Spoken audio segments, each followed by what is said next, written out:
Alright then, lads, ladies, and those of us who know better. My name is Jackson MTT Kenny, and this is part 2 of the Inktober overview recap thing. If I sound a little bit frazzled this episode, that is because I already made this episode, and then my laptop threw a temper tantrum and deleted this whole thing. But I'm going to learn from the first attempt that are called Help, I'm Losing the Will to Live, and I'm Done, I'm Dead. So let's just get this whole thing back together. Future me might end up editing the hysterical laughter out because I have been fighting with this thing for days. So anyway, last we left off, we had just finished with days 15 and days 18, Dagger and Saddle. Now, the reason those two are so far out of order is because I wanted to make days 16 and 17 a 2-day spread. Days 16 and 17 a 2-day spread because Good Omens has been rotting my brain since season 2 came out. Okay, it's been rotting my brain for a lot longer than that, but this specific hyperfixation, yeah, season 2 got me good. I loved it. So, Angel and Demon had to be Aziraphale and Crowley. And this particular illustration is from some nebulous little post-potential Season 3 AU situation that was specifically inspired by a comment left under the Good Omens animatic for Icarus by Bastille. I can't remember who animated it, but I really enjoyed it. And the comment was, oh yeah, I liked the bit where Aziraphale fell at the end, but I would have liked it if like Crowley had flown up and they'd had like half black, half white wings. And I really like that concept as well. I am a bird person. So, yeah, let me see there. Aziraphale's got black swan wings and Crowley's got magpie wings, and you can read into that symbolism as much as you like.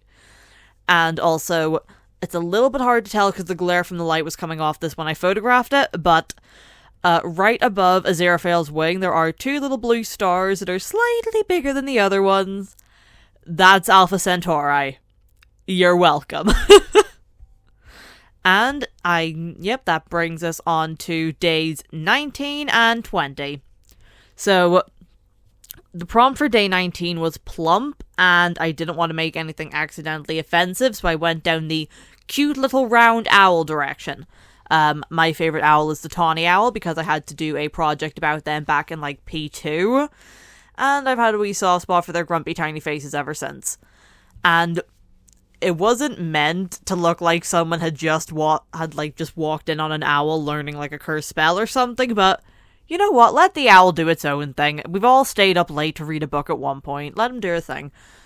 And days 20, if you don't recognize the word down there, psychopomps, it just means like a person, deity, spirit, person, whatever, who leads spirits into the afterlife. And I was really feeling like, oh yeah, what if there's like a spirit person who takes the souls of people who have died of exposure? So, sorry, the girl in the illustration is on the way out. But if you look behind the mystical reddish snowy person, there's more people there. She's got company. That wound up being a bit of a grim theme. So, before we go that much further, I've actually got notes here for content warnings. So, content warning for a bit of gore, some worms, a gun, and blood. That's the actual illustrations aren't as bad as that makes it sound, but I want everyone to have a fair warning. So, next page. Days 21 and 22. So the illustration for 21 was based off the song Leave Luann from 33mm the musical. That might actually be a different title, but I cannot remember numbers to save my life. And, okay, Leave Luann is a ballad about a woman who gets murdered by her abusive husband and comes back as your classic, like, vengeful, chainful ghost who, drag him down to the pits of hell. I can't blame her. There's also some really good animatics of that on YouTube if you want to check those out. And day 22 was Scratchy, and I was going to do Mr. Scratch from Malevolent, but the sketches for that really weren't coming together, so I went, okay, what else could I possibly do for Scratch? And then I remembered that I had a original character who may or may not have been attacked by a wolf. Well, she did get attacked by a wolf, and now she's missing half her face and she's covered in scratch marks. So I drew her and her wife and added in a little head scratch and some cross-hatching to really sell the whole scratchy theme I had going on, in case it wasn't coming out that well. And day 23 and 24, more fan art. We've got Death of the Endless from the Sandman and Percy Jackson. You might have been able to guess from my name that I did name myself after Percy Jackson. Yeah, I really loved those books and still do, and that hyperfixation is way back up and running because the show was starting in December. I'm so excited. The musical for it was my favorite thing for a very long time. So, yeah, I'm really just writing the hyperfixations and letting them do all this together. And while I was actually drawing Death, Overly Sarcastic Productions released their video about, personifications of Death, which was a little bit grim. And a lot of people in the comment section were very emotional, myself included, but it helped me get into the right frame of mind for drawing Death, and I wanted her to look like the sweetheart that she is, because Neil Gaiman said that when he was originally writing her, he wanted to design a Death that he would like to take his soul. So if I had been in the same boat, I would like the Grim Reaper from Horrible Histories to take my soul. I want him there with his stupid silly scythe singing stupid deaths. But that is a very me thing. And on to the next one. So, days 25 and 26, and there's where the warning for the blood and the worms came in. Yet more fan art, this time from 2 different horror podcasts. We've got Kane from Malevolent, and some of the worm stuff from season 1 of the Magnus Archives. Oh, we were so young when we listened to that. Yeah, stuff just kept escalating from that point, but, you know. Oh, remember those good old days where the biggest problem we had in that thing was that worms were trying to break down the door? Ugh, classic. And I'll admit, I was really struggling to draw Kane. Like with the illustration of Jim from last time, there's a different sketch and line art on the back of that portrait. You cannot see this, but I am pointing at my laptop, like that makes it any easier to understand in on an audio medium. And I was watching another one of Scott Christian Sava's shorts, and he said something like, if you don't like the way it's turning out, just experiment with it. Like, if you're going to hate it anyway, you may as well have fun. So I did, and I drenched the entire portrait in red ink, and I think that really contributes to his stupid camp horror vibe. Like, if you want an idea of what Kane's personality in the show is, at one point the main character is bleeding out on the floor, the other dude's trying to save him. That's not a spoiler, that happens like every other episode. Actually, might be every episode. Or there's a wet paper bag. And, like, there's a munching noise while this really dramatic bit is going on, and then it's revealed that the munching noise is Kane, who brought a bag of popcorn to watch the whole thing go down. He's such a dastard, and I can't wait for him to show up more. Just, I love camp villains that are reveling in just the sheer ridiculousness of everything they do. So, Viva la Malevolent. Can't wait for the Magnus Protocol to come out. Next one. Oh wow, another Magnus Archives one. Whoever could have predicted this? So we have day 27 and days 28, Beast and Sparkle. I'll talk about Sparkle first. So, ironically, I think that was the last one for me to finish, even though it was like 3 days before the official ending. I finished that, I think, on like November 2nd or something, because it was not coming together. My original sketch was of Mabel from Gravity Falls, specifically the bit in the opening credits where she like has a light up jumper, I really like the idea of doing an illustration of her like with her light up jumper, and then zooming out a bit to show that her brother Dipper is off to the side with a fire extinguisher, because something tells me that many light bulbs in a jumper cannot be fire safe. But that wasn't coming together. These things are tiny A6 portraits, so I couldn't really fit all that in, and it wasn't working. So I finally finished watching The Owl House. I didn't wind up watching all of season 3 because I thought the first 2 episodes were too triggering for me to watch the third one. But I watched the third one, felt very, very emotional, and I like all the sparkly glowy lights. If I had, if I had little glowy lights, I'd use them every 3 seconds. I love them. So I drew Luz and Amity with the glowy lights, and they're, 10 years later design. Not even 10 years, she's 18? And she was 14. They're 4 years later design. And day 27 was, Daisy from the Magnus Archives. I can't spoil too much of what is going on there, but it was very interesting. She was unironically one of the scariest characters in the whole thing. She's right up there with, in my mind, Dr. David and whatever the flip the flesh had going on. And yeah, I'm really happy with how that turned out.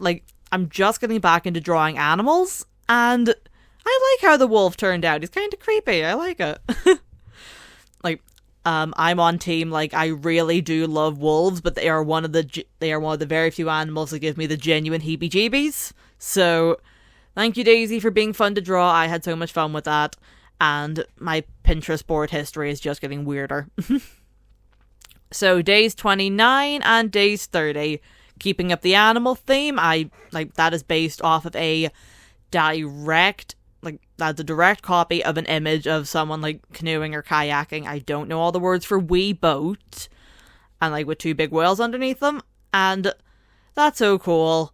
We don't deserve whales. They're something straight out of a fantasy novel that we have these titans of the sea just casually swimming around. I like whales, they're cool. And day 30 was Rush, and So I have a tradition of every Halloween I read a different spooky novel. So far I've done Dracula, Frankenstein, Coraline, and Cemetery Boys. And I loved Coraline. I had the film on DVD and watched it a lot because my mom didn't know how scary it was. I think that might have been where the first interest in horror started. But it's so spooky. I love it. And I took a little bit of creative license here with sort of combining the book and the film. So I know that by the end, when Coraline is actually running away, it isn't the cool glowy tunnel anymore, but come on, cool glowy tunnel, how many chances do I get to draw that? I'm drawing it. And there's a specific description in the book where she just puts on a coat over her pajamas, and goes off to do more spooky stuff, and something about the mental image of a kid who hasn't even had the time to get dressed, so they just throw a coat over it and go to fight something that is so much more powerful than them. That personally hurts my heart, so I gave her the blue hair and the yellow from the movie, and the jammies from the, book, because, oh my god, that is such a little little mental image. I love it. There was also you're going to notice a theme here. I get inspired by songs a lot to write things, and when I have a favorite song for a certain thing, I will play that on a loop. So I specifically downloaded a playlist for the Ineffable Spouses and listened to that on a loop while I was drawing them. My Halloween playlist got the alternate universe Coraline song by Milky Melodies, and then I made a little button key brooch to go on my battle jacket, so I was on a bit of a Coraline kick. I loved it. And then that brings us up to the last day of Inktober, day 31, fire. I had to bring out the Demon Dorito. I hyperfixated on Gravity Falls. And that's another image that was directly pulled. So I cannot remember what part of the show it was from, but yeah, Devil Dorito does this thing. Don't shake his hand. I also listened to a video essay thing about someone summarizing the Cypher Hunt, which, for anyone who didn't know, I didn't know, the creator of Gravity Falls wrote a code on a bus seat in the last minute of the show that wound up being the start of a treasure hunt that went from America to Russia to Japan to 3 different American states all over again. And oh my god, the ingenuity that went into making the thing, and then the fans who found the statue at the end.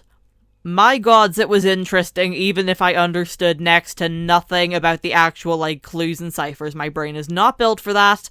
I just thought it was really nifty, and also Bill Cipher is iconic. And that brings us up to our conclusion. So my top 3 for this year, just in terms of like how much I liked the finished product and how much fun they were to draw. I'm going to count the Ineffable Spouses like double spread one because like as one. Because look, they're Aziraphale and Crowley. You don't split them up. Unless you're Neil Gaiman. Okay, I had to say that, yeah. And I don't know what it is about the Fortune one, but spooky fairground thing, I really liked how the sky turned out. I was having fun with it, and I think it showed. And just, it's spooky aesthetic. I love it. And Daisy's one came up so high because, again, I love the Magnus Archives, and something about, like, the really stark, like, black and orange, it's really calling to me. It's, like, and I like the contrast that I've got going on between, like, my 3 favorites, so I kind of got into drawing skies a lot this year, so, like, the background for Fortune and the background for Angel and Demon, yeah, that's pretty sky-focused, but Daisy's illustration is just pure orange, very different vibes going on, and that's something that I really liked about Inktober this year, was that it made me push my boundaries. Like, I got really back into drawing fan art and backgrounds and seeing how much I could simplify something to get a vibe going or complicate something to get a really good illustration.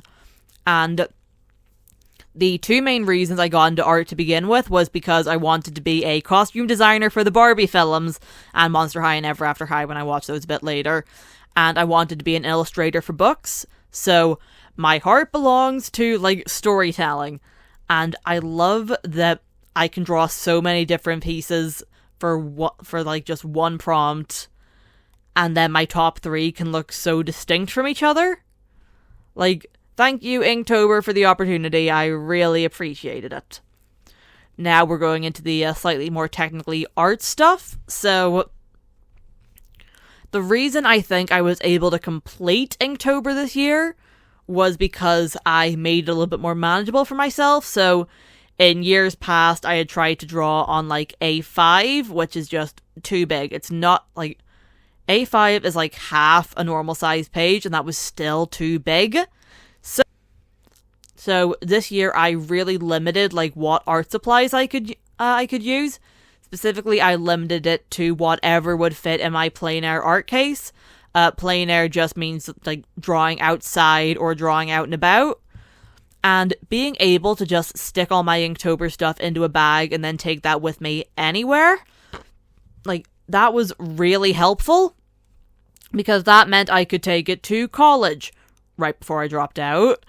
And I took it to cafes, and I took it to, like, libraries, and I could, like, sit on my sofa and draw instead of having to specifically sit out in my studio.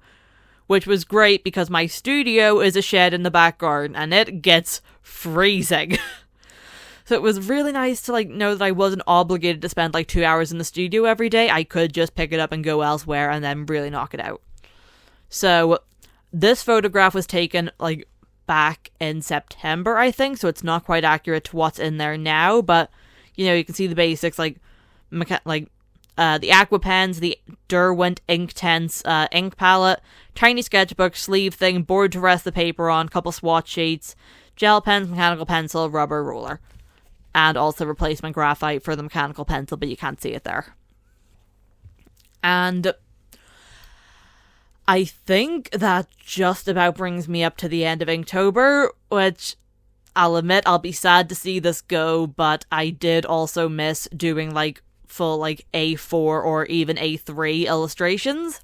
And I've got a whole load of those going on, and specifically, like, 3 different illustrations for Good Omens, because, again, the brain rot is here, and the brain rot is staying. So, yeah, I don't have anything else to say. Thank you very much for following with this series, and I've been Jackson MTT Kenny, and this has been Bold and Bright.